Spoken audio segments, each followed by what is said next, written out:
You're right, Smitty. And again, it was a case where they just had to continue to fight to overcome injuries and issues on the offensive side. Uyangalele was not spectacular by any means, but he was solid last night. He did have the interception. They did not have many big plays in their offense, which is something Clemson's going to have to regain. Shipley shows the ability to make big plays, and he did break off a nice little run last night. But as far as down the field and things like that, that wasn't happening for them last night. Yet they did enough with their offense to have some ball control. They won a time of possession, and they got field goals when they couldn't get touchdowns. And their defense came up big and didn't allow Iowa State to score touchdowns when it might have and forced Iowa State to go to field goals.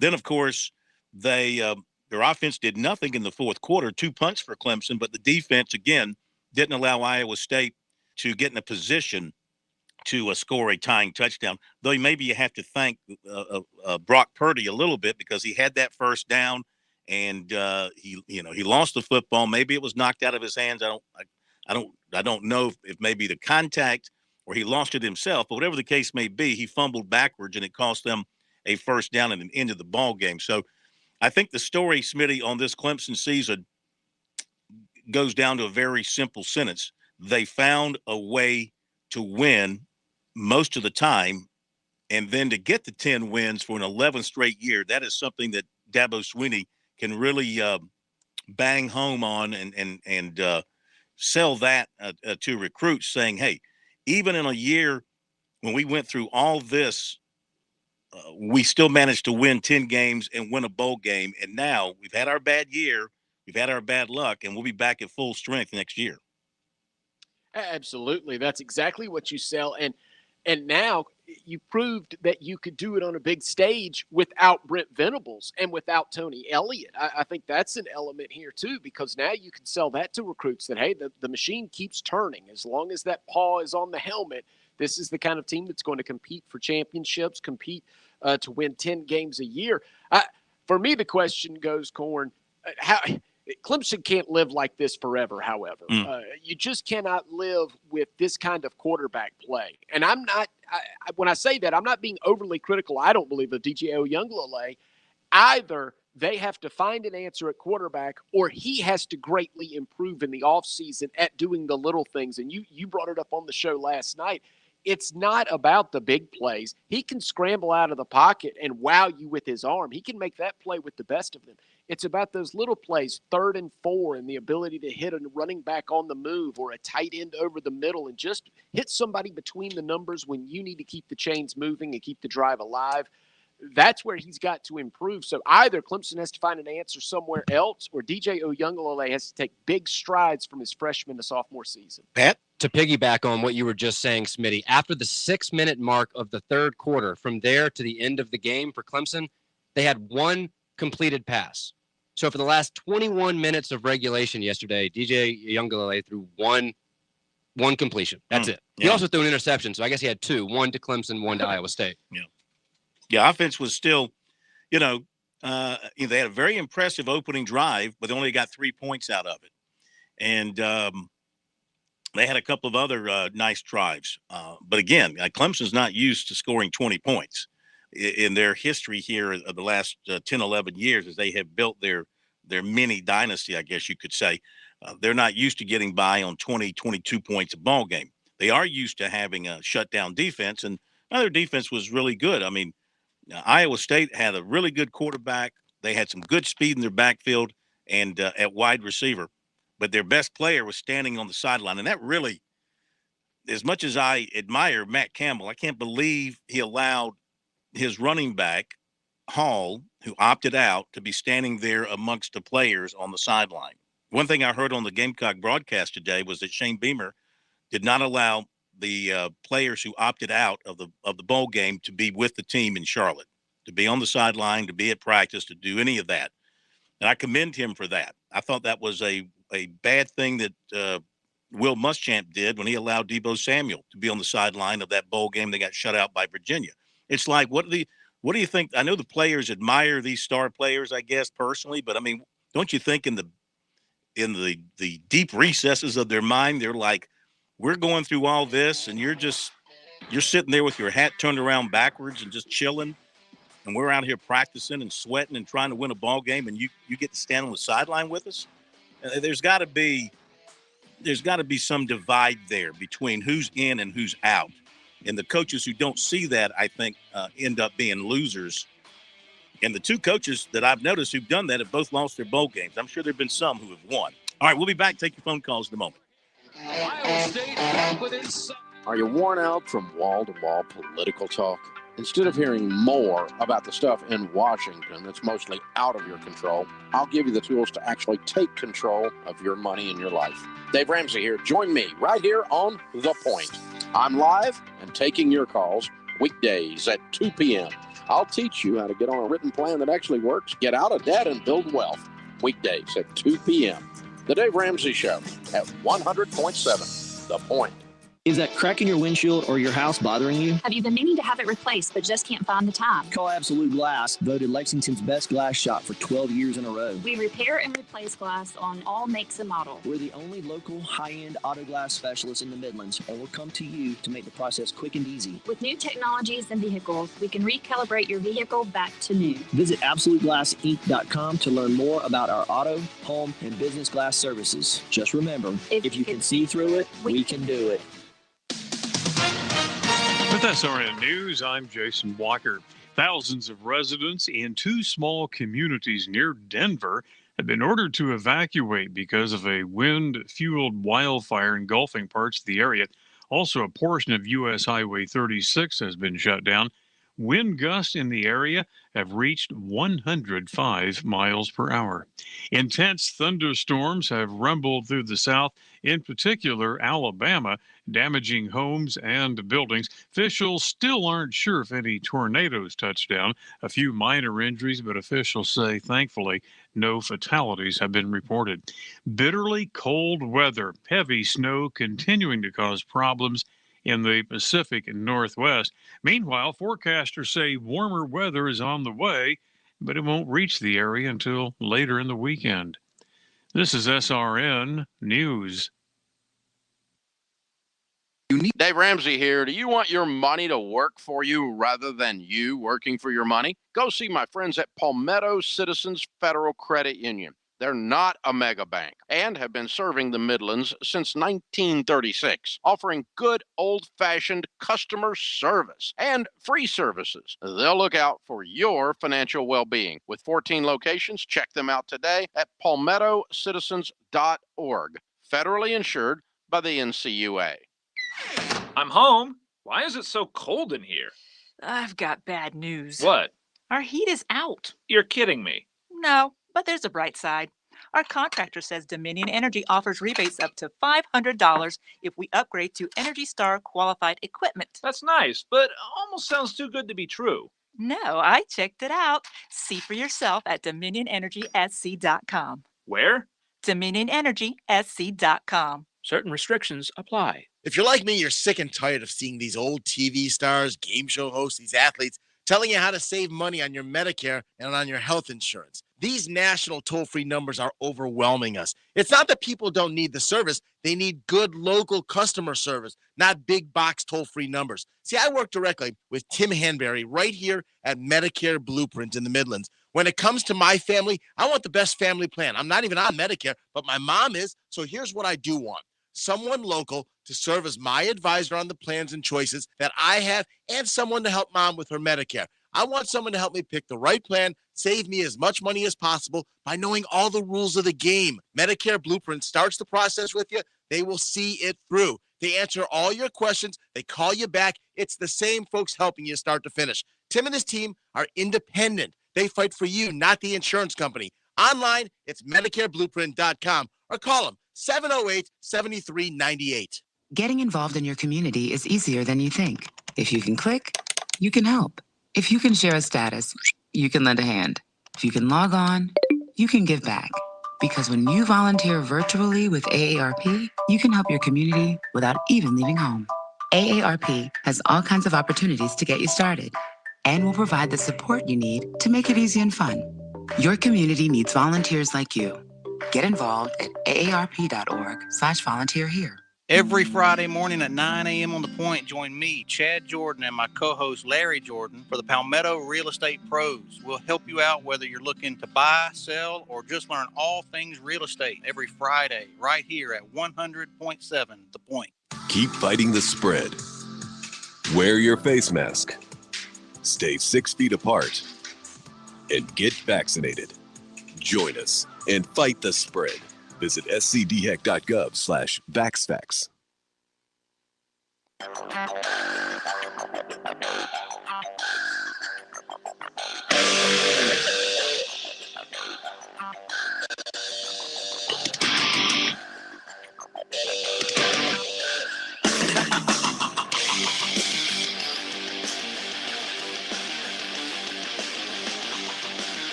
All right, we're back with you here on Sports Talk, back in Columbia. Boy, do I love Orlando, though. Man, what a great city. 84 degrees every day, and they have really beautified their highways. And, of course, International Boulevard is just awesome. Great hotels, great restaurants. It's really a very cool place. So enjoyed being there, and we'll see if, this great win for South Carolina today, great win for Clemson last night. I'm sure both aspire for better things next season. Gamecocks would certainly, of course, everybody talks about the playoffs.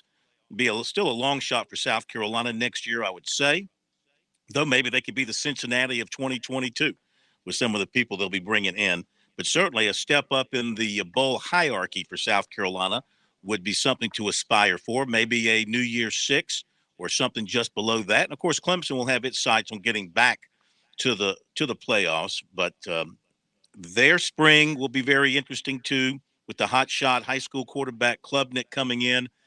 Some people who follow the program closely tell me that there will be strong competition, that Klubnik will come in and push for that starting job. He's that good coming out of high school. So time will tell about that.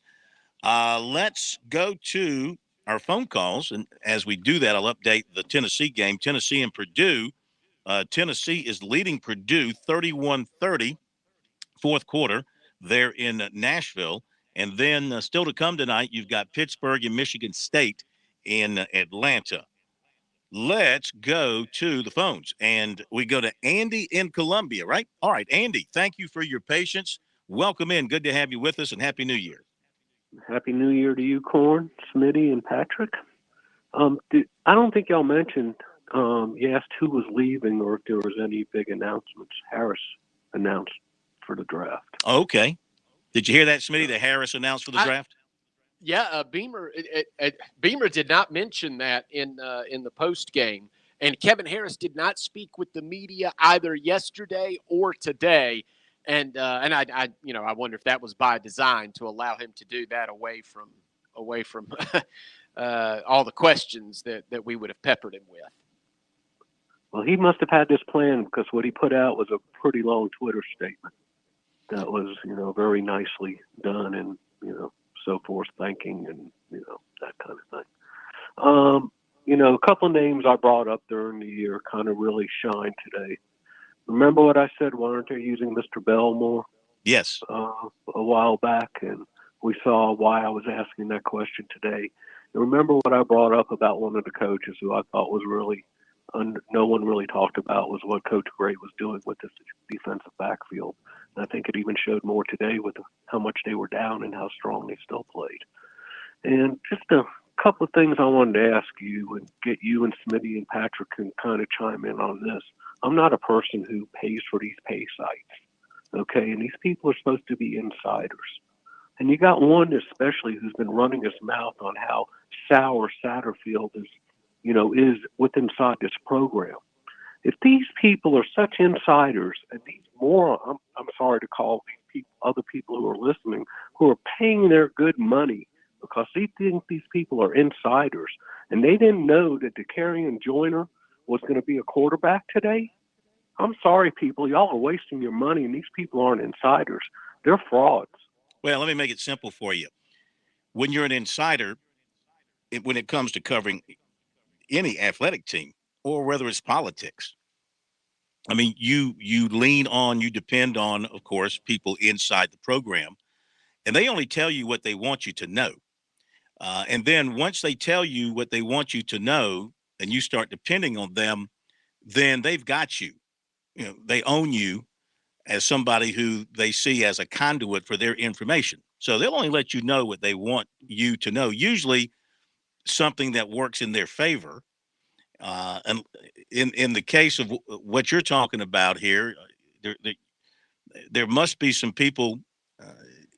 I don't know if it's inside the program, around the program, who have some agenda against Satterfield, whether it's fan based or maybe deeper than that. And I think if Beamer ever found out who it was, assuming he still supports himself internally inside his own being, supports Marcus Satterfield. If he ever finds out who's putting that kind of stuff out, I think he'd be off with their head. So you can you're only as good as who you have a contact with and what they will feed you, and they will only feed you what they want you to know. So that's why I said kudos to the coaching staff over there in South Carolina for tightening it up and not letting. And you know what? If that stuff got out and the so-called insiders put it on their boards and all that, then that only hurts South Carolina's effort to beat North Carolina. Don't you think if that had gotten out, North Carolina would have been better prepared? Well, So don't you think? it's Don't you think? counterproductive. It's counterproductive to the people you claim to love and you are attempting to I don't know, promote or follow or report on. It's counterproductive when you put that kind of stuff out. But isn't most of what they're saying counterproductive to the program? What they're said about Satterfield, what they say about most of what you get from these insiders are counterproductive stuff because they want everybody to read and to pay. Well, they're not sitting out here sending out roses and sunshine. Well, they want controversy so that more people will want to read their site. It comes down to clicks for them, and that's the nature of their business. It comes down to clicks, and I would say that you got some who are you got some who are cheerleaders. Okay, I mean you got some on those websites who are nothing but cheerleaders, and I don't like that. I like the people that just report and tell it like it is. Now, in the case of Marcus Satterfield, if you're somebody who's a quote unquote insider and you've got some hard information that there's going to be a change and there's a move afoot and you want to share it with your people, then by all means do so. But to continue suggesting that something is happening when to the rest of us it appears it is not, then you're not doing anybody a service. Well, what I suggest to people is what I do. You go to SportsTalkSC.com. You don't have to pay a cent. You get the truth. You don't get the BS. And, I'm not a Clemson fan, but I can see Clemson stuff there too. And, it's where it's at. Well, thank you. Thank you for that. And that's the bottom line. I'm not trying to, help y'all with it, but it's the truth. Well, I appreciate that. And that's what. And you've been doing it for years.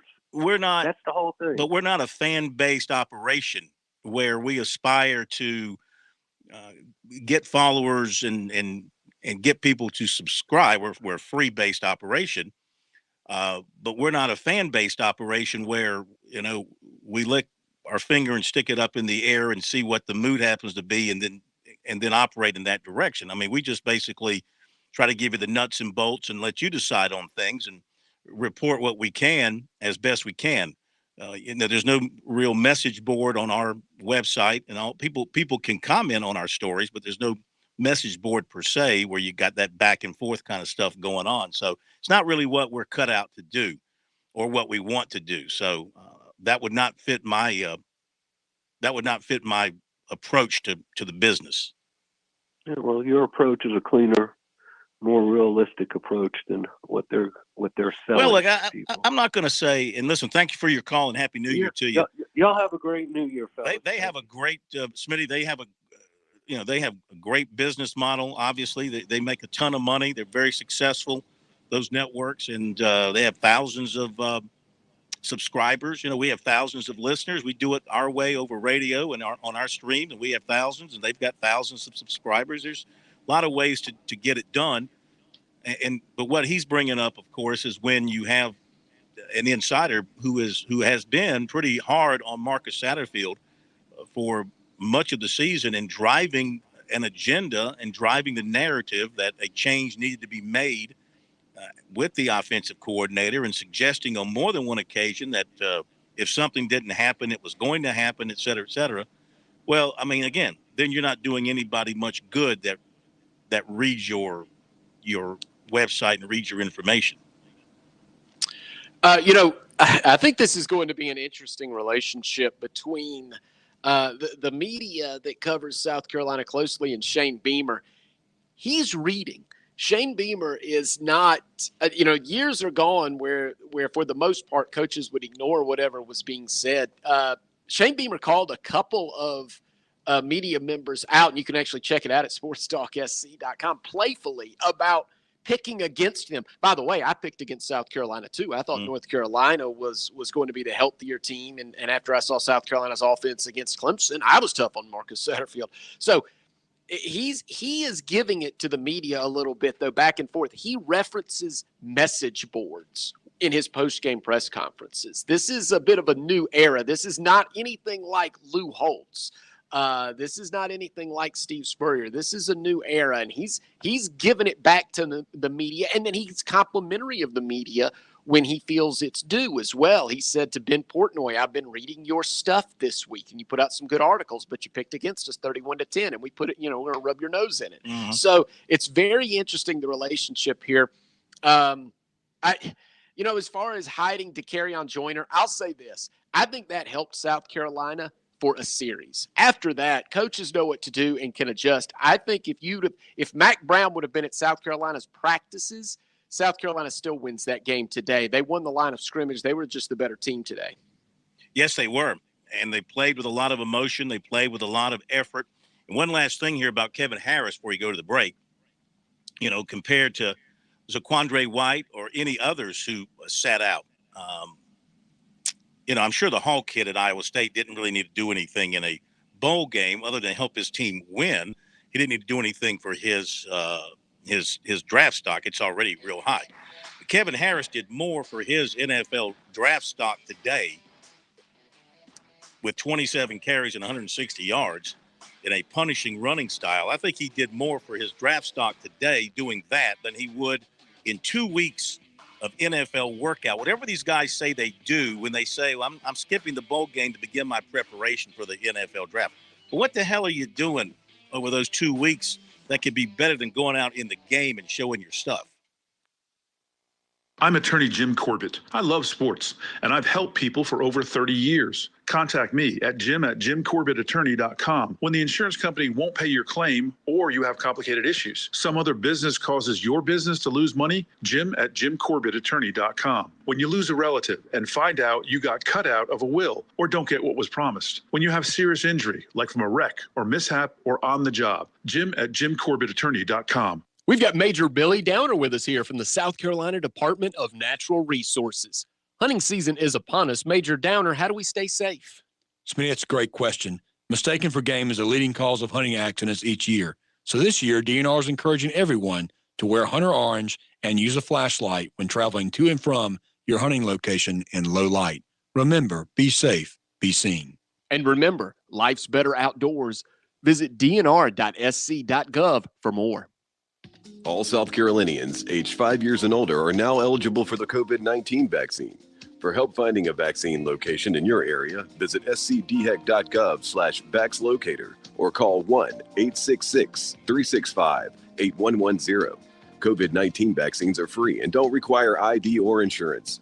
Visit scdhec.gov/vaxlocator or call 1-866-365-8110 to find a vaccine location near you.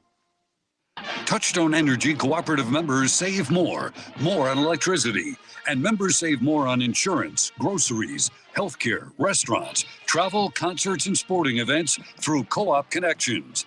Touchstone Energy is an alliance of the member-owned electric cooperatives, and as a member, the power is yours. Experience the power of co-op membership with Touchstone Energy and find out how much you can save on electricity and a whole lot more at touchstoneenergy.com.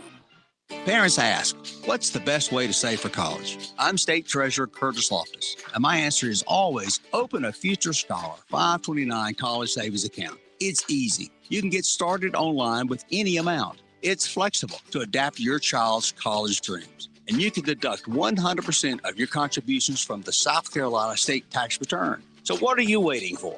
Go to futurescholar.com and see why it's the smart, easy way to save for college. futurescholar.com.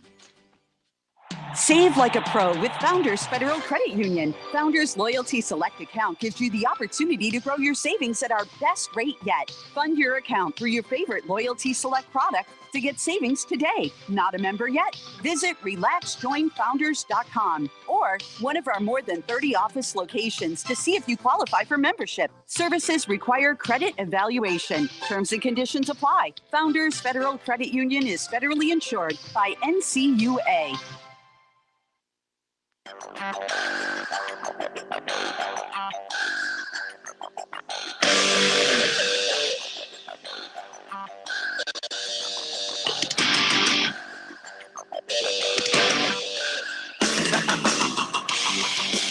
Oh, big day for South Carolina, 38-21 over North Carolina. Big night last night for Clemson, 20-13. Pat just made a great point on a stat that Clemson had what this season in terms of passing touchdowns? 12 total passing touchdowns. So that's that on 10 wins in the season, they had 12 total passing touchdowns. It's got to be the fewest number for Clemson in the modern era.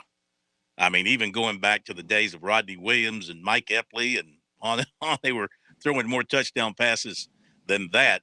Shows you that there's more ways than one to win a football game and have a great season, but I'm sure Clemson would like to get back to the explosive big play offense. Last night for Clemson, for example, you talk about your big plays, and the Tigers only had, and big plays are considered in the passing game, gains of 15 or more yards. They had two, one of 19 yards and one of 16 yards, and they had three in the running game, one of 11, one of 21, and one of 12.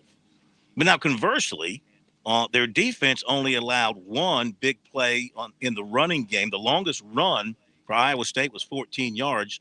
Iowa State did have a 34-yard pass completion and a 27-yard pass completion, and then two others of greater than 15. So they had four. So they actually had a total of five, what you call your big plays. So, but the Clemson defense again, and the new coordinator, Goodwin, he looks sharp to me. He seems like he's a guy the players love and want to play for. And he's not Venables on the sideline. He's not as demonstrative and all that, but he certainly knows the defense, signals in the plays, gets his guys in the right place. Look at their linebacking core they were playing last night. You had, of course, you lost Skowski. They had Bentley in there. They had Simpson in there. They had McGuire in there. They had Phillips playing back at safety because Turner was out. I mean, they had a lot of moving parts on that defense as well. So just one of those years. So, kudos to Clemson for finding a way to get to 10 wins for an 11th straight year and put a very positive spin on this season when the season could have gotten away from them. All right, we continue with your phone calls. Let's go to Delvin in Fountain Inn. Hello, Delvin. Welcome into Sports Talk. How are you? I'm doing good. How you guys doing? We're doing fine, thank you. Yeah, speaking about the linebackers, I think at one point, he had McGuire, Carter, and Carter, like three freshmen at linebacker at one point. Oh, yeah, I forgot about Carter. I was trying to think there was another one. Yeah, I forgot about Carter, yeah. So imagine, and that's three freshmen right there at linebacker, and him as a new linebacker coach. Imagine that, having those three guys on the field at the same time, and he caught a great game last night. And I know they scored 20 points, but I think Scritter did caught a good game last night for what he had with the passes to the running back, and he showed some tempo offense last night. He showed some other tempo offense a little bit too, so he did some things like that. I think that given weeks with 15 practices wasn't enough to put in what he want. I think you give them a whole off season for both coaches. You'll see probably some more things different. Like you might see more up tempo. Cause he said that a lot. He wants to see more up tempo with the offense. Yeah, I thought that first drive they did that and looked pretty good. The one point I would pick with Streeter was after Clemson was up, they were 20-3. They had the game in hand, and they had stopped Iowa State. And on the first play of that next possession, he should have run the football because I think they kind of had Iowa State on their heels, and they could have gotten the running game going, but he called a pass, and it was a rollout for Uyanglele rolling to his left, and this is when he threw the interception. And even though Iowa State missed the field goal after that interception, you go back and look, from that point on, it pretty much was Iowa State that dominated the game, and Clemson was, very conservative on offense. The defense had to really bail them out there over those last few minutes of the ball game after that happened. I thought Streeter made a bad call there with the pass play on first down instead of going to the run and just trying to eat more clock and kind of pound this thing out. Yeah, and what a performance by the game, because I gotta give credit. That coaching staff was amazing. The call they had the offense. You gotta give Satterfield and those guys the more credit. And y'all talking about Harris about not talking about it, keep it low. That was funny that night talking about Riley Colbert talking about you already know what we're going. You already know about Riley going to retire anyway. He was talking. I think it was Dave was here. You telling about that, but it was funny. Like everybody knew. I think Riley Colbert was retiring, but I think they got a good feeling. Talking about Austin coming in. I think coaching was Sean Elliott on the offensive line. I think that would help him coming in because he was the offensive line coach at Georgia State and coaching Elliott. I think he can take some things he learned from Elliott and bring it to Clemson offensive line and make them better. Yeah. And thank you for your phone call. Yeah, they made it official after the game that the long coaching career of Robbie Caldwell, what a great guy, South Carolinian from Pageland, one-time head coach at Vanderbilt, long-time assistant coach, former standout at Furman, is retiring in terms of coaching the offensive line. He is going to stay in the program in high school relations and doing other things behind the scenes. And it will be Thomas Austin, the new offensive line coach, a former Tiger, and Brandon Thomas, a former Tiger, who recently retired from the NFL, is coming back to work with the offensive line as a GA. And so Sweeney continues to fill the openings in his staff with people he knows, people he's coached, and then you get loyalty. You get big-time loyalty out of those people when you do stuff. When you reward them for loyalty, you get loyalty back. And that's what he's done throughout his entire coaching career in terms of building his staff, and even maybe more so now than in the early years when maybe he had to bring in some people from outside because it was brand new. Now he doesn't have to do that. All right, Delvin, thank you. Let's go next to where are we going? Who? Oh, Bruce. Bruce in Columbia. Hello, Bruce. Welcome to Sports Talk. Happy New Year to you. Hey, thank you. I need one. I know you do too. What, a Happy New Year? Yeah. Yeah, I always want to start the new year happy. I'm always happy. I don't know if I got enough time to talk about what I want to talk about, but it's three different subject matter, and one is about you. You got about 90 seconds. I'm not going to be able to do it then. Anyway, I'll refer to this. Beamer ball. Remember in the beginning of the season, and you were out at practice, and you said, man, these guys look like they're thinned out. These guys don't have fat on them. Now, I came on the air and told you about my experience. First time I saw Virginia Tech in 1985 at Clemson, and I thought these guys on the field from Virginia Tech looked real thin. They wasn't as big as the Clemson players, but they beat the heck out of Clemson. You're seeing Beamer ball at Carolina. You think that's the style he's going to be going with moving forward? Okay, now look who he beat out of nowhere. Auburn. Auburn should have beat the crap out of them. That's Beamer ball, man. Mm-hmm. Think about it. Think about Virginia Tech. That same mentality is there. You just got to cultivate it. Yeah. It's there. Well, there's no doubt he's taking a lot of stuff that he learned from his father and other coaches he's been with, but certainly he's not going to shy away from doing the things that made his father a great success, and promise you that. Can you hold me over, or do you? Yeah, we can hold you over. Sure can. Okay, yeah, hang on. We'll hold you over. And coming up, we'll have some comments from Shane Beamer and some comments from Dabo Sweeney from last night, and Zach Willis, who's been watching everything last night and today. We'll get the coach's take on exactly what went well for South Carolina today, why they won so easily. I mean, they built an 18-0 lead. This was a walk in the park for them. And then and Clemson having to hold on last night in Orlando against Iowa State, but doing enough to get it done. So we'll have that coming up for you. A reminder, there will be Sports Talk tomorrow night. So as you're getting ready for your New Year's Eve festivities, whatever that happens to be, a party, or maybe you're just staying home to stay away from everything, you can be with us. And we won't be here till midnight, only till 8, but that'll be close enough to kind of start ringing in the new year. We'll be back after the top of the hour break. By the way, before we do what's supposed to happen here, thank you for pushing the button. I thank you. Programming thanks you. America thanks you.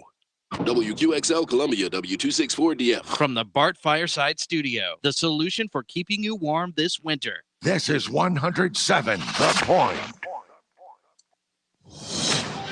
News this hour for townhall.com. I'm Keith Peters.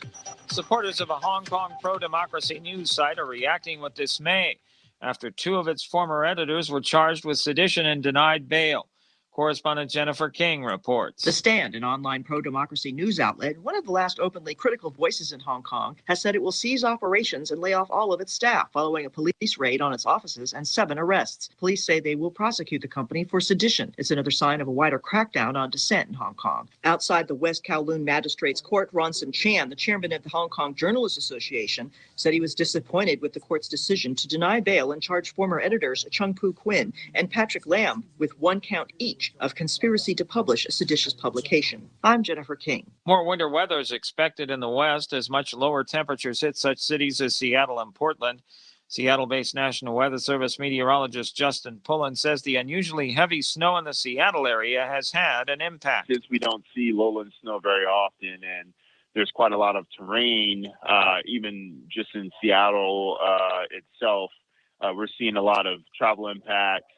Of course, big impacts happening with holiday travel in and out of SeaTac Airport with a lot of flight delays and cancellations. Forecasters say parts of western Washington could see up to 3 inches of snow today, and northwestern Oregon could see a similar amount.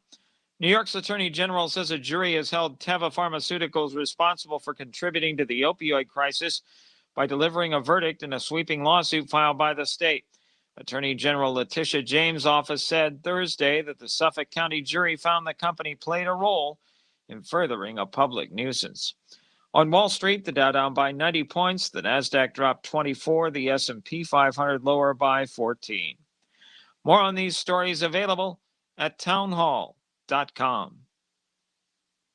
Tell me why Relief Factor is so successful in lowering or eliminating pain. I'm often asked that question. Pete and Seth Talbot, the father and son founders of Relief Factor, tell me they believe our bodies were designed to heal. The doctors who formulated Relief Factor selected the 4 best ingredients, 100% drug-free ingredients that each help your body deal with inflammation. Order the 3-week quick start now. Discount it to only $19.95 to see if it will work for you too. Call 800-500-8384. ReliefFactor.com. Cultural Marxism is spreading like wildfire in America. But did you know that this so-called woke ideology is also flooding into the church? Reparations fits into the scope of the gospel. Watch the documentary, How the Left is Stealing Your Church, and discover how the ideology behind critical race theory and the LGBT agenda is being smuggled into the evangelical world. Stream it now for $9.99 or get the DVD for $12.99. Go to salemnow.com or look for the Salem Now app. The city of Los Angeles is creating tiny villages as a way of tackling its massive homelessness crisis. The Chandler Tiny Home Village is in North Hollywood. This piece of property was an underutilized piece of park space. It was frequently blighted with illegal dumping and encampments and so on. LA City Councilor Paul Krikorian says it's now a beautifully managed facility. There are 39 homes, 85 beds. Ken Kraft with the Hope of the Valley Rescue Mission says this is not the solution to homelessness, but part of the solution. These particular units can be deployed and they can be set up, they can be put together in an hour's time. There is a curfew and drugs, alcohol, and weapons are banned. I'm Ed Donahue. Federal health officials are pressing nursing home workers to get their booster shots amid a spike in COVID-19 cases among staffers and a concerning lag in booster vaccination for residents and staff. News and analysis at townhall.com. I'm Keith Peters reporting. On Point Weather is made possible by our friends at Palmetto Citizens Federal Credit Union on 107 The Point. Here's tonight's forecast. Mostly cloudy, a few remaining scattered showers, the low dipping to 60. Tomorrow, more clouds and sun, high of 76. For New Year's Eve, 30% chance of showers. It'll be hot to start 2022. Saturday's high 80. Sunday, the last day of the warm trend, 72 with showers all day long. And Monday, cold front arrives. High temp only 51. I'm Kevin Cohn with your On Point local weather. WQXL Columbia, W264DM. From the Bart Fireside Studio, the solution for keeping you warm this winter. This is 107 The Point. Ooh, you shouldn't have pressed that button. Oh. Now you get this.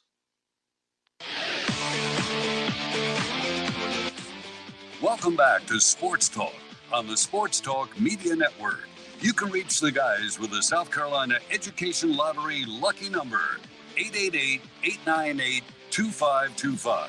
That's 888-898-2525. Now back to Phil, Chris, and Pat with the second hour of Sports Talk on the Sports Talk Media Network. I got a real good one going on in Nashville. Back and forth, Purdue and Tennessee. Tennessee just scored to tie it at 38, and then Purdue just responded with a pass reception. The receiver broke free from the defender, took it the distance, 45-38. About 2.5 minutes to go in Nashville, Music City Bowl. Purdue, 45-38. Right now, South Carolina is the only SEC team with a win in bowl season. And Clemson is the only ACC team with a win in bowl season at this point, right? Because they broke, didn't I hear like they broke a long ACC bowl losing streak by winning last night? What else has the ACC done this bowl season? I don't have it right in front of me. Have they done anything else? Smitty, do you know off the top of your head? I could look it up. No, it was a 13 losing streak for the ACC that Clemson was able to break by beating Iowa State. And I tell you this, just individually, the SEC was 0 for 4 before South Carolina's win, but individually, South Carolina had lost 6 straight to ACC opponents. Now, most of that's Clemson, obviously, but South Carolina had previously lost to North Carolina, maybe NC State in that run too. So it was good, I think, for the Gamecock fans. And Corn, you go back to the days when South Carolina cared about a win over North Carolina almost as much as anything. Oh, yeah. One of the really bad results of leaving the ACC and joining the SEC or going independent first, but I mean, just killing off, in particular, for South Carolina, killing off the rivalry with North Carolina. That's just such a natural rival. It's South Carolina, North Carolina. I mean, it's just such a natural rivalry across state lines. There should be a law that says they have to play because it would be, and they're going to play again in 23 in Charlotte. So, we'll see where everything stands with everybody 2 years from now. Where South Carolina's program going to be. Certainly this win today and getting 7 wins on the season, far beyond expectations of most, except for me, because, of course, I said they could win 7 games. I think I might have been the only person in America to suggest the Gamecocks could win 7 games. But anyway, be that as it may, where will they be in 23? Because now expectations are going to be even higher. So the ACC this season, in bowl season, Louisville lost to Air Force. Now, NC State claims a win over UCLA. I don't think that counts. Virginia didn't play. And let's see, Boston College didn't play. Virginia Tech lost to Maryland. Okay. So they've had 2 losses, 1 win, and 2 that were rained out, I guess you could say, or COVID out. But I love NC State. Go get them, State. You guys, you're like Central Florida. Doesn't matter what actually did happen. Just claim a championship. Claim the College World Series championship and claim a bowl championship. Go right ahead. Make it easy on yourself. Let's go back to Bruce. We're going to hear from Shane Beamer here coming up shortly. If you want to join us, 888-898-2525. That is the South Carolina Education Lottery lucky number. And since 2002, more than $6 billion in lottery proceeds have been used to support South Carolina educational programs. Learn more about the South Carolina Education Lottery's impact at sceducationlottery.com/education wins, and playing for fun is a win for education. All right, Bruce, go ahead and finish up for us real quick. All right, Tennessee just scored again. Yeah, it's 45-all, yeah. Yep. All right, now I want to compliment you on the game you call, on the All-Star game. I enjoyed the analogies and all the afterthought things that you were coming up with during the game. It made it a lot of fun, Phil, and I enjoyed the call. Well, thank you. Well, you're a big high compliment. school fan. You're like us. You're a big high school fan, so you love good high school stuff. I like good football. Just good sports. Anyway, now Clemson, I've got a problem. It's been all year long, and the quarterback doesn't look comfortable in his position. He didn't have a flow to him or a rhythm. You look at those running backs; they don't quit. They hit the line. I mean, you're gonna get a bullet in your belly if you hit them. Mm-hmm. They're gonna run through you. Underlay, he is just, I don't know. He's either overthinking it or afraid to make a mistake. Something's holding him back mentally. Yeah. It happened again last night.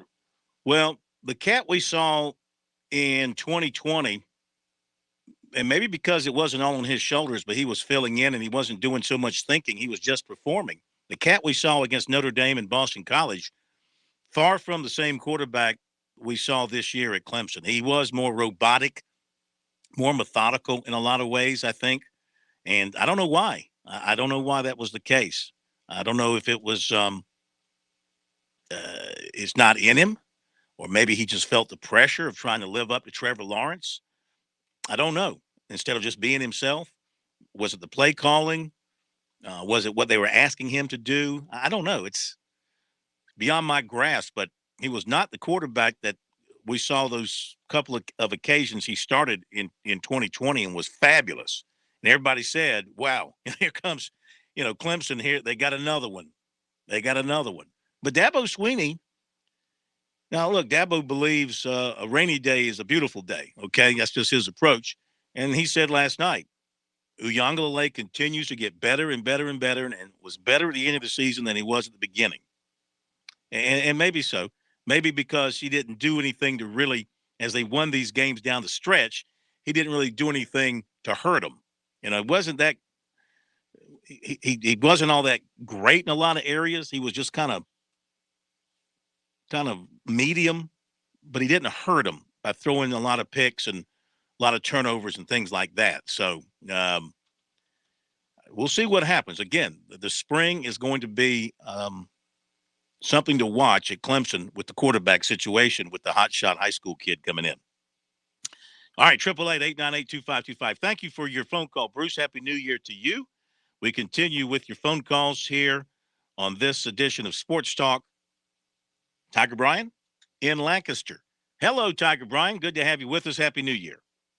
Happy New Year, y'all guys. I told y'all both of us gonna win by the points. I mean, without the points, straight out, did not. Tiger Bryan, you just have the ability to see things in the future that most of us don't. It's amazing. No, I wish I was a betting man. I'd make some money today. I took Carolina at 12.5. You could have gotten 12.5 points? That's what the line was at kickoff.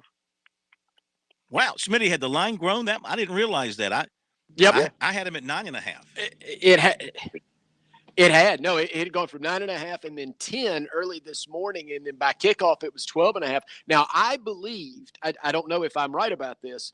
I had believed it was based on the comments yesterday because, and it was in the story we posted at SportsTalkSC.com. Mac Brown had said, hey, we're fine. We're good to go COVID-wise. And he was. And Shane Beamer kind of made it seem that they were going to miss a lot of key pieces. Now, Cam Smith wasn't out there. Marshawn Lloyd's still out, but as far as missing a lot of players, they were thin in the secondary. And I thought that was what might have moved the line, is thin at the secondary and only 2 running backs available. But South Carolina overcame it with no problem. It's odd. It's rare that the odds makers are wrong, but the money moved the wrong direction this time. Well, nobody saw South Carolina jumping out to an 18-0 lead. Nobody saw the Gamecocks going out and putting 200 yards on North Carolina in like the first quarter. Come on, nobody saw that coming. Well, I'll tell you what, they played outstanding. I mean, they really did, and like I said. Them players down there in Columbus, they love Shane. They on the Shane train, and they love. I mean, it's gonna take them a while to get the right players in his system. But I don't think the guy from Oklahoma is gonna do any better than what they've got now. Really, I mean, I just don't. I mean, he got benched at Oklahoma for a reason. You know what I mean?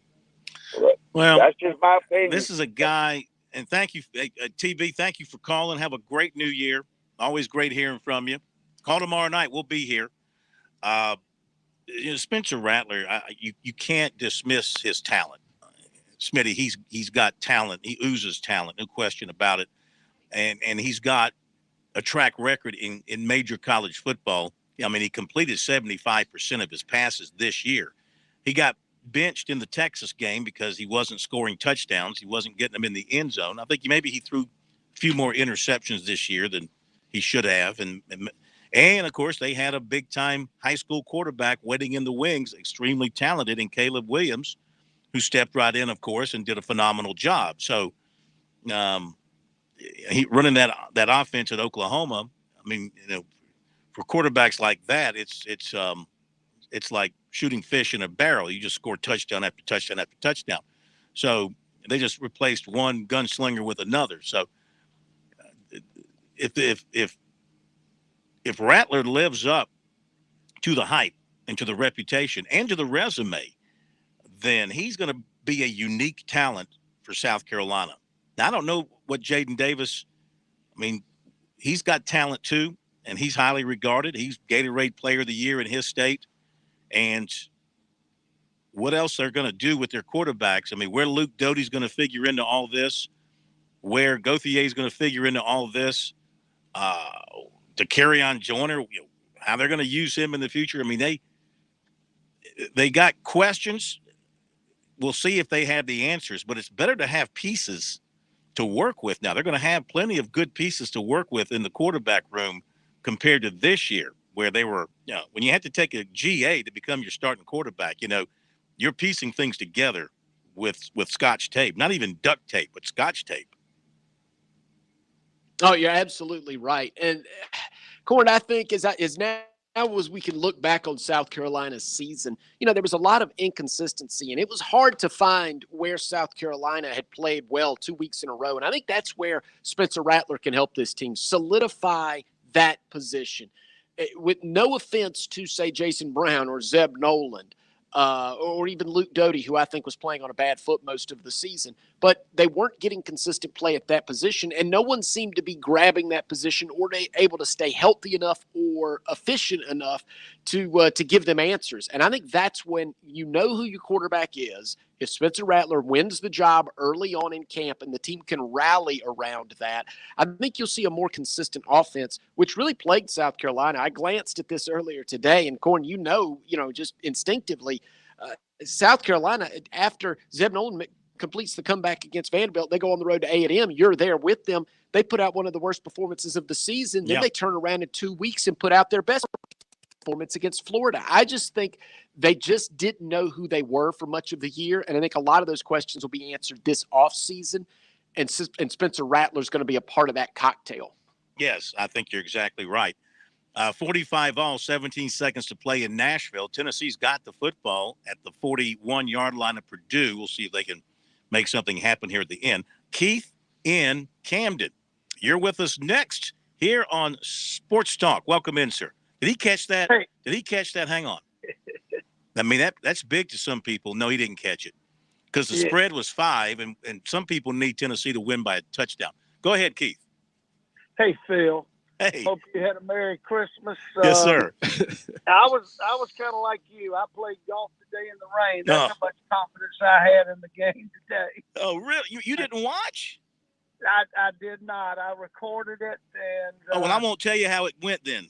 I don't want to spoil it for you. no, I think I think the cat's out of the bag on that at the turn. So, Well, what was your reaction when you heard? I don't know what you heard of the turn, but what was your reaction?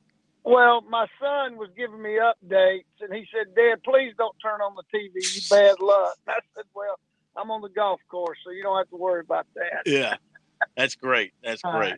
But let me, I think a week ago we talked about our great sports guy that's got all the inside information, but that wrote the article about Satterfield. Yeah. One thing I liked today was just Beamer being in touch with everything that's going on around him, and then kind of chiming in, being partly polite but making his point. But what do you think? What does that do to a guy that's well known and writes stuff like that? I kind of have a hard time, reading any more articles. Well, are you talking about the Twitter comment that Beamer fired at Dennis Dodd from CBS, or No, I'm talking about the Tony Morrell from article written about Satterfield Yeah. about a week and a half ago. Well, I mean, again, We don't know. It'd be hard to make a move now, wouldn't it? you would think that it would be. And again, I think Beamer's a fair man, and if he were going to make a change on his coaching staff, he would have done it before the bowl game, because that's only fair to the coach, and it's only fair to the recruits that he's been recruiting. To do it now would be, kind of cold. But I know it's a cold business. I mean, I'm not saying you can't fire a coach after a bowl win. It happens all the time. I'm not saying you can't do that, but it does come off as kind of coldish. So, but I guess that can't enter into a decision like that. I never have gotten the feeling myself, and I think I've pestered Beamer repeatedly with questions about Satterfield, because I'm trying to find out for y'all, the listeners, what he's thinking about it. And he's never indicated to me that I've heard, or anybody that's asked him publicly, that it's something he's looking to do. Yeah, well, I appreciate you do ask the question as opposed to just a yes/no question, but I appreciate that. Look, my question is, and I know with Christmas and everything, what is going on from a standpoint, any word on any follow-up on the receiver from Oklahoma or anything in the portal? Do you know anything? And I'll hang up and listen. I'm sure you're going to get to that segment before the night's over, but y'all enjoy the show. Thank you. Nothing with the receiver from Oklahoma. I don't think that's happening. The one that seems to be the one they've offered, who acknowledged getting an offer from South Carolina, is Jacob Cowing, the transfer from UTEP, who, after he went into the portal, he got major offers all over the place. So that's one that South Carolina's involved with. They might get involved with Sam Pinckney out of Greenwood, who spent 4 years at Georgia State, was a big contributor in 3. I could see that. He wasn't recruited heavily by Clemson or South Carolina coming out of high school, went to Georgia State and had a nice career. And he's in the portal, and apparently he's a good player. I could possibly see that happening. His Justin Stepp's brother is, I think, the receivers coach. He's at Georgia State. I think he's the receivers coach. So may communicate on this guy. So that would be another possibility at this point, and there may be some others as well. I don't think the one at Oklahoma is happening, however. I don't get the sense that receiver is looking hard at South Carolina. Thank you very much for the phone call. 888-898-2525, South Carolina Education Lottery lucky number. USC women's basketball team leads Missouri after a quarter, 12-11. I want to get to a little Shane Beamer from after the game. Pat, you want to set that up? Not Pat. What's his name? Smitty. Smitty, you want to set that up and lead us into the opening comments here from Shane Beamer. They did it by Zoom, so you guys didn't have a chance to get down there in person like we were able to do with Clemson last night. But it was on Zoom. You want to set that up for the beginning of the Beamer comments? Yeah, Shane Beamer addressed us, and of course he was giddy. He had the Gamecock chant going at the trophy presentation from the stage with the microphone in his hand. And he goes on to talk about how important a game like this in terms of recruiting. And then maybe we'll get to the part where Shane Beamer explains the thought process behind splitting snaps between DeCarrion Joyner and the presumptive starter, Zeb Noland.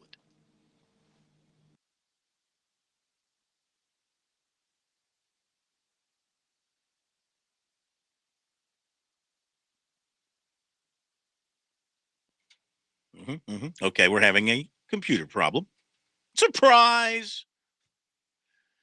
You know, I would like the old year to ring out and the new year begin with no computer problems. We have a frozen computer. Is that what we have? We're waiting. I think we have it now. It's Okay. Shows I have audio on the computer, but it is not connecting with the board. Apologies. I think we have it now. Okay. Shane Beamer from earlier this evening or this afternoon after the win. We think. 45-45. I'll call the play here. Man. Oh, here we go. Here's Beamer. 45-45 Tennessee and Purdue. Tennessee about to attempt a field goal with 2 seconds to go. Go ahead with Beamer. Oh, I hear a Gamecock.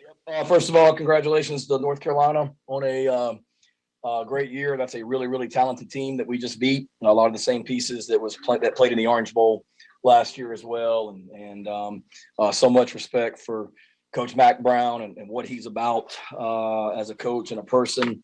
To beat a team the caliber of North Carolina and a coach like Mac Brown is a great day for us. I want to thank Danny Morrison and everyone affiliated with the Dukes Mayo Bowl. This has been a fantastic week. They've taken great care of our guys and our team and families all week, and it's first class in every which way. So can't say enough great things about Danny and the job that this bowl did. And then what a day. I mean, looking at this right here, everything that we said was how we're going to win this football game is exactly what happened. And credit our players and just the way they worked all month. This is a special group, and certainly we were shorthanded today. I don't know how many scholarship defensive backs we were missing. I mean, R.J. Roderick and Jalen Foster literally had to play every single play. Darius Rush and Marcellus literally played every play at corner because we were just so thin in the secondary. But we didn't sit around and feel sorry for ourselves. We just came out and competed, and that's what those guys did today. The Carry-On Joyner, can't say enough great things about that young man. Parker White breaking the record today. Our defense, the red zone stops they had to hold them to field goals was huge.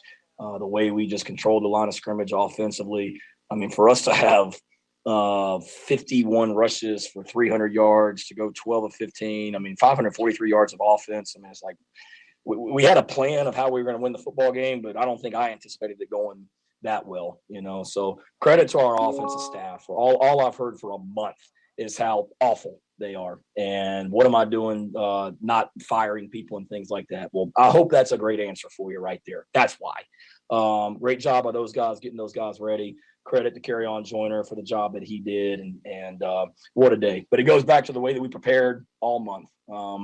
I told you guys, we went out and literally had a 50-play scrimmage a couple weeks ago, just live blocking, tackling, everything. And a lot of college football teams would have had a revolt if you did that during bowl practice, but not these guys. They just came to work every single day and got better. And it showed today. So, I mean, just so proud of our guys. I could go on and on and on, but know y'all got a million questions, so have at it. Dick Haxton, first one.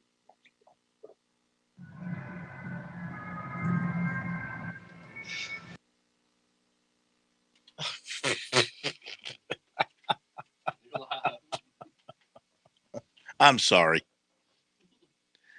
I apologize. I want to say something, but I just can't bring myself to it. That was Shane Beamer, his opening remarks. Anything catch your fancy in the Q&A? Smitty, you listened to the whole thing. I have to listen to it later tonight. Anything catch your fancy in the Q&A between alleged media and Beamer?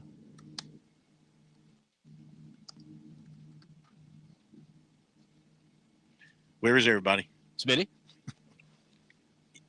Smitty, you there? Q&A. I thought it was very interesting the way Shane Beamer. Yeah, I'm here. Yeah. I am indeed here. Okay. I'm here. All right, go ahead. Speak. Okay. He must be. All right. So 3 things quickly. One from the Q&A you were just asking about. Hang on, Smitty. You must be getting a delay. He must be getting us in delay or something because he's not hearing the question in real time. He's hearing us in delay. So let's hit a break. How about that? Can we do that properly? My goodness. Update the basketball. Oh, by the way, Tennessee missed that field goal, which is good for some people. So they'll go to overtime. And if somebody, Tennessee wins by more than 5, that'll be good for some people. The Missouri women are leading the South Carolina women. 5:14 to go in the half, 21-18 in Missouri. We'll be back. Oh, Zach Willis coming up. Is made possible by our friends at Palmetto Citizens Federal Credit Union on 107 The Point. Here's tonight's forecast. Mostly cloudy, a few remaining scattered showers, the low dipping to 60. Tomorrow, more clouds and sun, high of 76. For New Year's Eve, 30% chance of showers. It'll be hot to start 2022.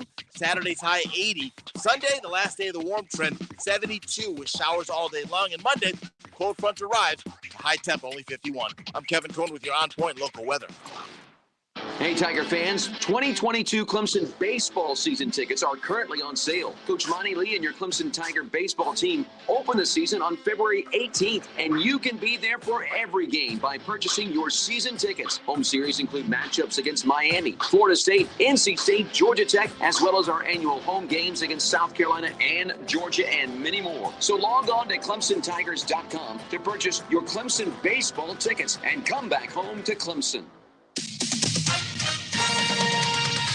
With SRN News, I'm Keith Peters reporting. While rain and snow are hitting the West Coast, it's a different story in Colorado, where wind-fueled wildfires have destroyed homes in cities northwest of Denver.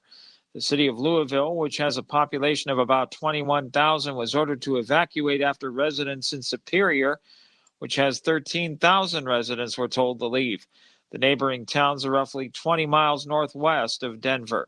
The blaze was one of several that started in the area Thursday, at least some sparked by downed power lines, as winds gusted up to 105 miles an hour, according to the National Weather Service. On Wall Street, the Dow down by 90 points, the Nasdaq dropped 24, the S&P 500 lower by 14. Oil crept up 43 cents to close at $76.99 a barrel. This is SRN News. A well-regulated humidor being necessary to the preservation of a cigar, the right of the people to keep and enjoy cigars shall not be infringed. For those who love a great cigar and want to spend time with others who are like-minded, the Cigar Militia offers the experience you're looking for. We're located in the Colonial Village next to the Melting Pot. The Cigar Militia offers exceptional cigars from around the world, staff to assist you in your selections, private cigar lockers, and a lounge where members can relax and enjoy. Hi, this is Marsha Clayman. And I'm Karen Pickard. We're your hosts for The Positive Point on Aging. We'll talk about aging gracefully and senior care every Tuesday morning from 8:30 to 9 o'clock a.m. Join us right here on The Point for The Positive Point on Aging. Brought to you by Oakley Village of Lexington. Have you spent a career in plumbing, heating and air, or even welding? Maybe you want to put the tools down or lighten your load, but you want to stay in the game. How about becoming an instructor with Midlands Tech and help train the next generation of skilled workers? Midlands Tech needs quality instructors. Maybe you still want to keep working, but pick up some overtime hours, passing on your skills. Call Michael Ross to learn more. Call 822-7065. That's 822-7065. You've got something to give. Midlands Tech wants your help. Hi, honey. Were you able to drop by Tree Pharmacy today to pick up Mom's medications? Yes, she sure is on a lot of meds. I know. That's why I go over so often, to help make sure she's taking them correctly. Well, I have great news. The pharmacist at True Pharmacy said he can pre-pack her medications into individual doses. Wow. Knowing she's taking the right meds at the right time will give me great peace of mind. But how much does it cost? That's the even better part. It's free. Just another great service they offer at True Pharmacy. True Pharmacy, 2 locations, Charleston Highway in West Columbia and Divine Street downtown. Hey, it's Jay from the Melting Pot. One of the greatest gifts you can give your loved ones, family members, and best friends this holiday season is your time. And unlike other restaurants, you're not considered a table turn. We celebrate your time with us and each other when you come in and break bread together. We recognize a meal together these days is not just a photo op, but a real-life memory. We love to brag about our food, but we also love to brag about the memories you allow us to be part of. Thanks for starting your new memories this year with us at the Melting Pot, 1410 Colonial Life Boulevard. Hi, this is Taylor Metz. And this is Roger Metz, your host of Woods and Water, South Carolina. The time around Christmas and New Year's is one of our favorites to get outside together. No schedule, no stress, just go see what's out there. Crisp mornings and cold nights will make you catch your breath, but there are lots of companies that make clothes for that, so there's no excuse for staying inside. We hope you'll take some time this holiday season to get out there and discover the outdoors and take someone with you to share the adventure. We invite you to listen to Woods and Water, South Carolina in 2022 as we bring the outdoors to you every Saturday afternoon. Right here on our home in the Midlands, 100.7 The Point. Merry Christmas. And Happy New Year. Every Friday morning at 9 a.m. on The Point, join me, Chad Jordan, and my co-host Larry Jordan for the Palmetto Real Estate Pros. We'll help you out whether you're looking to buy, sell, or just learn all things real estate every Friday right here at 100.7 The Point.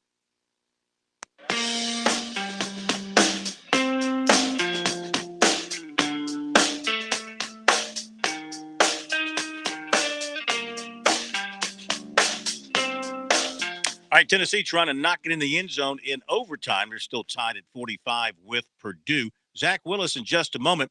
Tracy in Monk's Corner been holding for a few minutes. Let's get to him, and then we'll get to Coach Willis. Tracy, good to have you with us. Thanks for joining us. Happy New Year. Happy New Year to you, Phil, and happy holidays. You too, sir. Great to be talking to you again, my man from Lada, home of champions. Yes, sir. Just a couple of quick comments, and then I want what you need to tell me about an upcoming game. Clemson, oh, thank goodness they pulled that out. But South Carolina, oh my. That makes a Clemson man like me, a little bit nervous for next year. But he has done such a great job up there. And I think it's motivation and positive, movement, forward, because those guys are playing really well. My comments to you are Michigan, Georgia. How do you feel about that? My pick is Michigan. I hate to pick against Georgia's defense, though Alabama didn't have too much trouble. And I just don't know that Stetson Bennett's a guy that can win you a huge game like that based off of what we saw against Alabama in the SEC championship game. I know Daniels is back after missing some time, and he's there in a backup role. But I think Michigan, with their defense, which is pretty stout, and their running game, if they run the ball well, if they're able to run the ball well on Georgia, and not many people have, I'll give you that. Their numbers against the runner off the chart. But if they are, I think that sets them up well. I think I picked Michigan in our pick'em contest, so I'm rolling with the Wolverines here. The maize and blue. I'm all in. I think Michigan also. Thank you, sir. Thank you. All right. I don't know if anything I said just made any sense, but it's just my gut. Just my gut. Let's welcome in Zach Willis this isn't 1st and 10. This would be more like 3rd and short since we're towards the end of the week. But we appreciate Coach taking time out to join us. I thought it'd be good to have him with us since the Gamecocks and Tigers have played their bowl games. He watched them both analytically as only he can with the eye of an analyst. Let's begin with the Gamecocks. What'd you think about what you saw today? Man, that was a joy to watch. And I don't care who you pull for. I love listening to the guy that was a Clemson fan. They should be nervous because something changed. They took their off time and they went to work. They revamped their offense. They were able to retrofit it around what DeCurian Joyner could do out of the Wildcat. They got Harris healthy. Thank God that other running back quit on them. because Harris showed up and was healthy and ready to go. Maybe that guy knew that. But I thought it was an absolutely fantastic game plan, flawlessly executed, very, very few mistakes.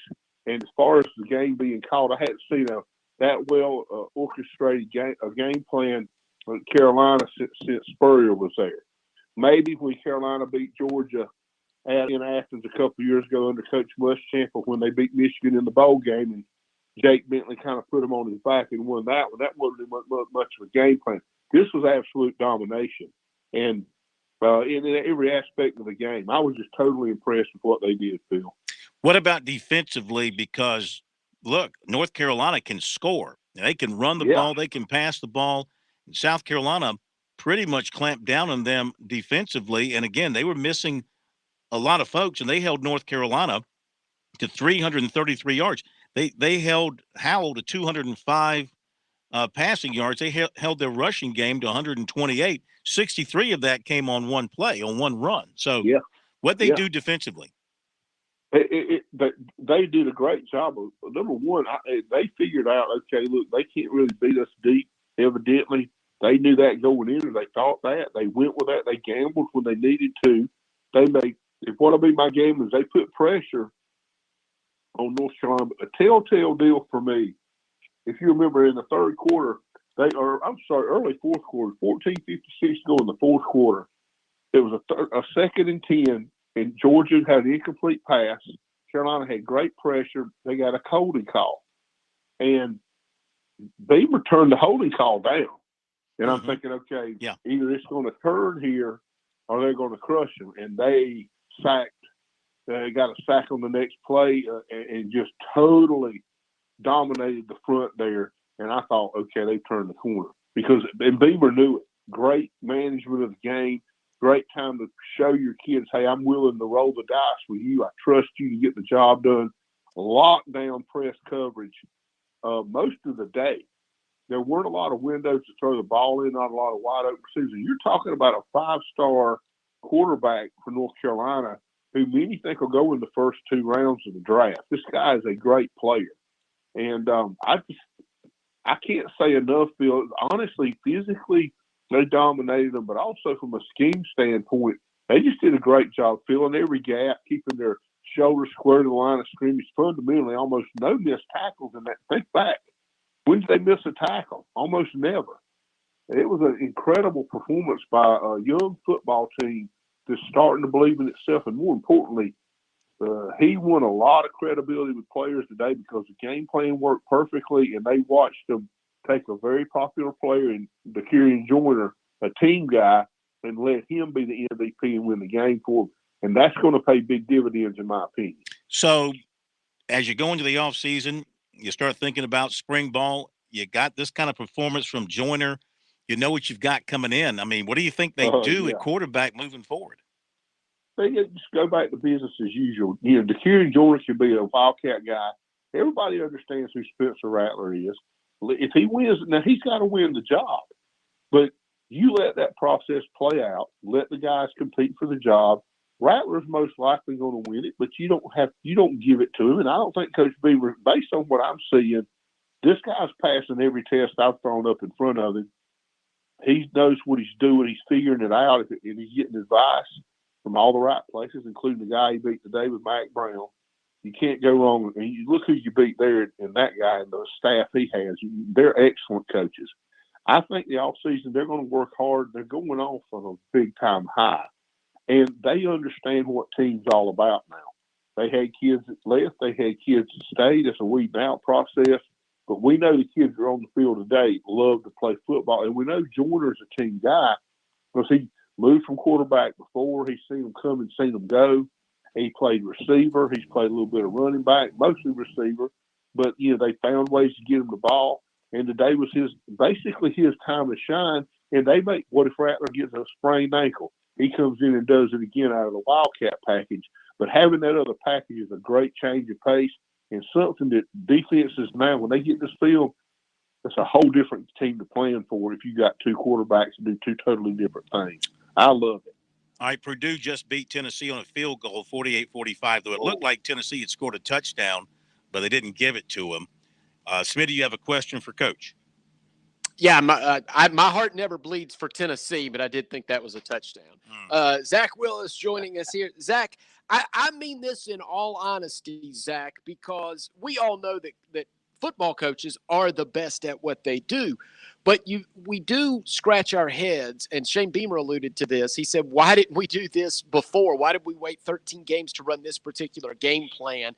And Clemson, something you and I talked about in the middle of the season, was this is a running football team, and it took them longer to figure it out than it did from outside observers. What goes on in a football program where it takes a while sometimes to identify your best athletes and maybe who you are as a team?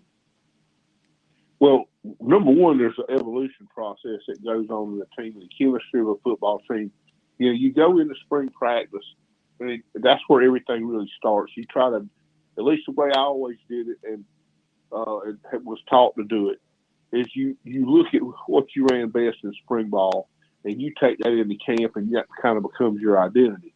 Well, South Carolina and Clemson both, you know, we look back, just take Clemson first. You know, the quarterback there, Ukulele, up at Notre Dame when Lawrence was out, he looked great. So you think, man, they got no problem. They just next man up. He may not be as good as Trevor. He may be better. Who knows? But he threw for over 400 yards in that ball game, and in another appearance had no problems.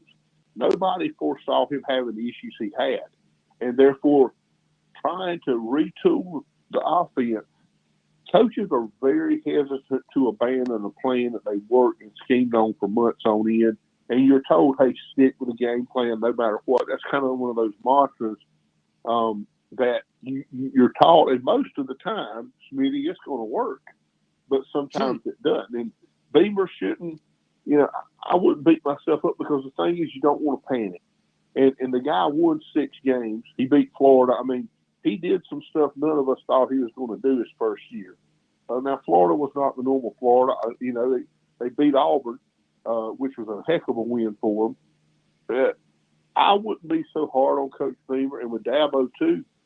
They were trying to find things. I think Clemson tried to be a running football team. The O-line, remember, they had a ton of injuries.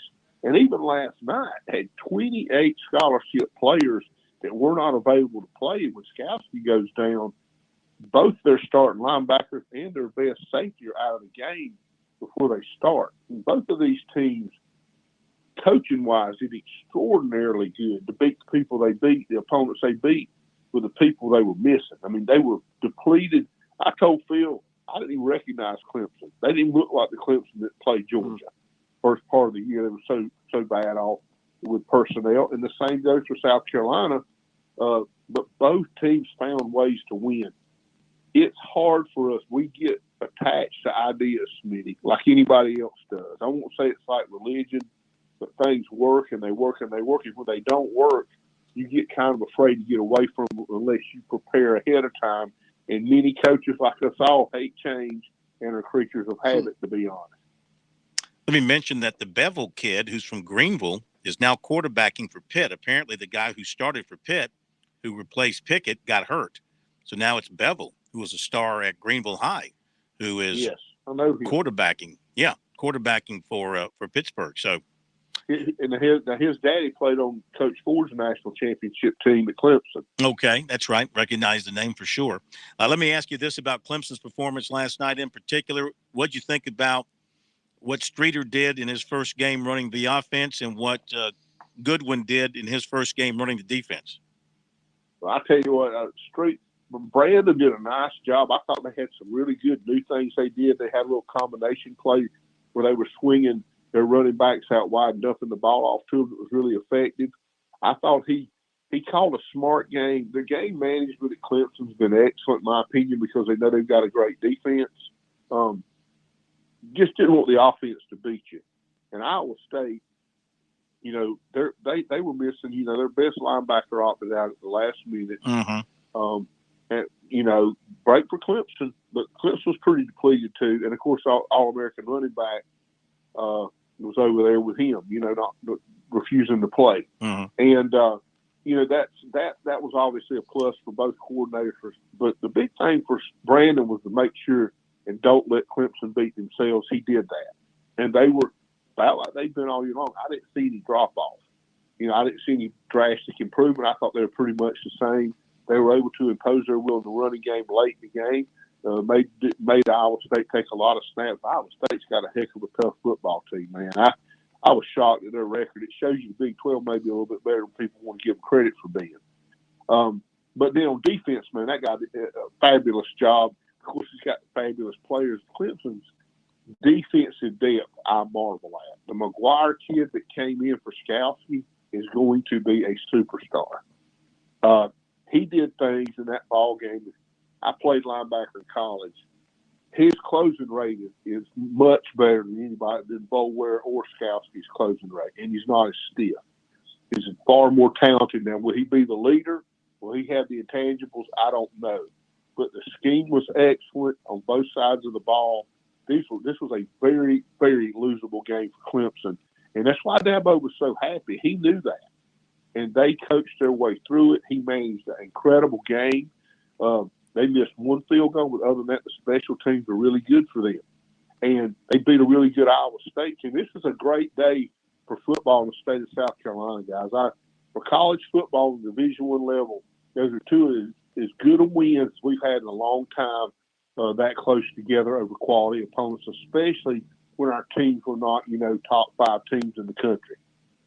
Zach, have a happy new year, my man. We thank you so much. Always appreciate you. We'll be in touch. Well, guys, it's always an honor. I love you all. Thank you to the listeners, especially you guys that make so nice of comments. I look forward to it. Y'all have a great holiday season. Thank you, my man. Zach Willis, the coach, breaking it down for us here on Sports Talk. We'll give you a little Dabo Sweeney after the break.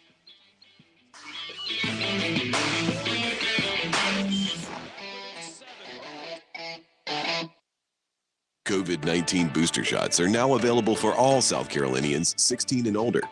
Increase your protection from COVID-19 by getting your booster shot. Learn more at scdhack.gov/COVID-19 booster. Keep fighting the spread. Wear your face mask. Stay 6 feet apart. And get vaccinated. Join us and fight the spread. Visit scdhack.gov/vaxfax. Hey, folks, mortgage rates have dipped to their lowest levels in recent history. And with home values up in many areas, now may be the perfect time to refinance your home. Whether you're looking to lower your monthly payments, free up cash for home improvements, or just pay off your home faster, a quick call to the one and only Stuart Wingo of Ameris Bank could save you money. If you're looking for competitive rates and exceptional service, call Stuart Wingo. 803-319-1777. That's 803-319-1777. You will save money just like I have so many times over the years. You can also visit him, amerisbank.com/Stuart Wingo. Stuart Wingo, the man with the plan for all your mortgage needs. Hi, I'm State Treasurer Curtis Loftus, and I've got a great gift idea that requires zero shopping. The gift of college savings. Future Scholar, South Carolina's 529 college savings plan makes it easy. Grandparents, friends, and family can all contribute to a Future Scholar account and know that they're providing a gift that will last a lifetime. If you're looking for the perfect gift this holiday season, look no further. Learn more about the smart, easy way to save and give this holiday season at futurescholar.com.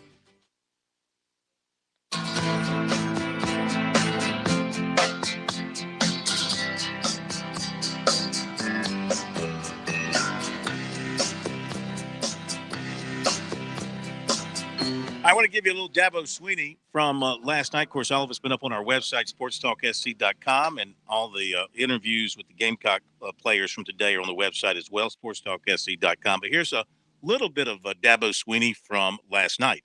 First of all, just really appreciate the Cheez-It Bowl, all the people who worked so hard to make this a great experience. We had a blast. We had a great week.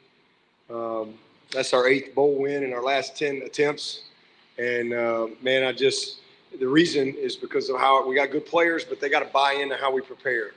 And, man, those guys, they did an amazing job of just getting ready. We had great preparation in Clemson, and we had great preparation down here. And we had a lot of fun, too. And just really proud of the team for getting ready. It was an awesome experience for us. And then congratulations to Iowa State. That's a good football team. They were exactly who they've been all year. You just know it's going to come down to a possession. And, they're a scrappy team. But, man, the credit belongs to our players. I don't know if y'all heard me out there, but, we had 28 scholarship players unavailable tonight. 28. And then two more, Booth and Skowski. They're pretty good. They go out. So 30 scholarship players unavailable. And then some pretty good coaches that are no longer with us, and an AD sitting on the beach under an umbrella right now. All right, so that's a lot that's gone on around these guys in the last few weeks. And, man, I just couldn't be more proud of our staff. That's a lot of players. 9 guys that went in the portal somewhere between September and whenever, and then 19 guys out with injury, or we had 3 guys in COVID protocol. And most of them have been out all year. And for these guys to just continue to hang in there, the coaches continue to hang in there and just find a way, all kind of musical chairs up front. Man, I'm just really proud of this team. And to be sitting here 10-3 after starting 2-2, it's just incredible. And it just speaks to the leadership and the character of the young men in our program, culture of our program, the heart of our coaching staff as well, and the foundation that we have at Clemson. So, man, it was just an amazing experience out there tonight. I appreciate our fans. We had an awesome crowd. It was a great environment. Man, Orlando is amazing. This is a great place, to host a game. So just again, overall, awesome game. A lot of big plays in the game. Ebbs and flows, and none bigger than the pick 6 that we had, and a big touchdown by Shipley, and a huge kick by Potter as well. But just proud of the team and the staff for getting it done. And 11 straight years of 10-plus wins is, there's only a couple other teams in the history that's done that. So that's not easy to do. Dabo Swinney, some of what he said last night, it went 30 minutes, and he had a couple of players with him. He told a great story, though, about Mario Goodrich and how he is sure if the transfer portal had been around a couple of years ago, Goodrich would be gone, because he was in Sweeney's doghouse early in his career. And the story he was telling was how he changed his ways and got out of the doghouse and made himself accountable, made himself into a great player, and now will be an NFL draft pick. Tigers will lose both corners. They'll lose a starting safety. Again, here we go speculating. You really don't know. We know they're going to lose those guys, but you really don't know who else. Xavier Thomas, he going to stay or go?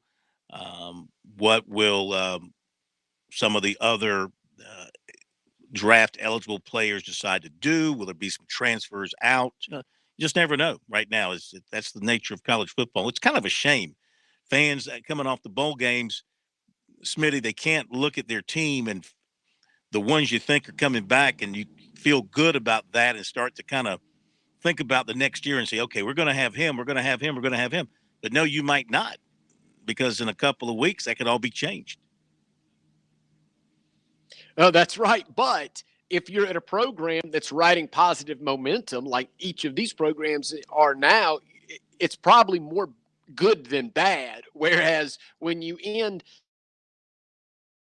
you remember what was like the mass exodus a couple of seasons ago for South Carolina when the end was near for Will Muschamp. So at least in our state for this moment, yeah, they're going to lose some good players, but there are also a lot of players eyeing South Carolina and Clemson both in high school and thinking about the transfer portal. And suddenly those look like 2 pretty cool places to go and finish your college career. Yeah.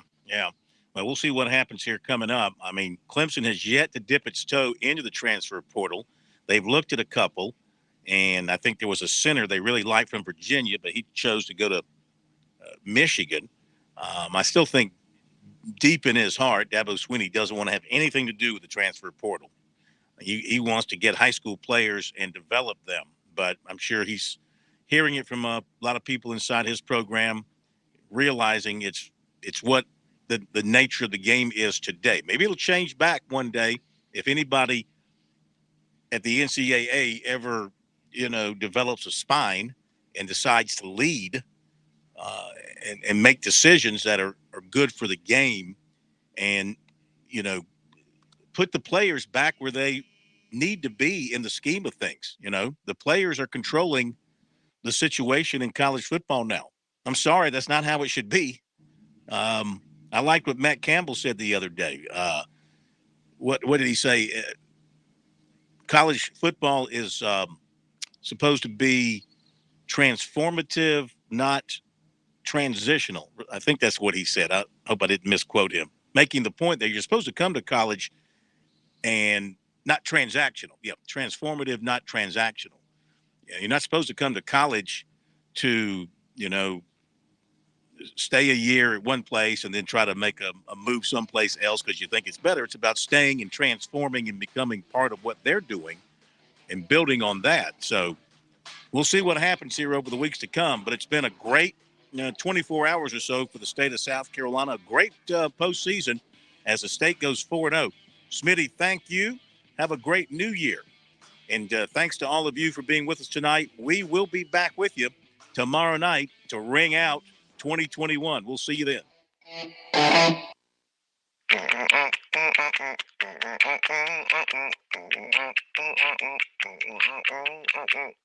Someone will be right with you. The Point.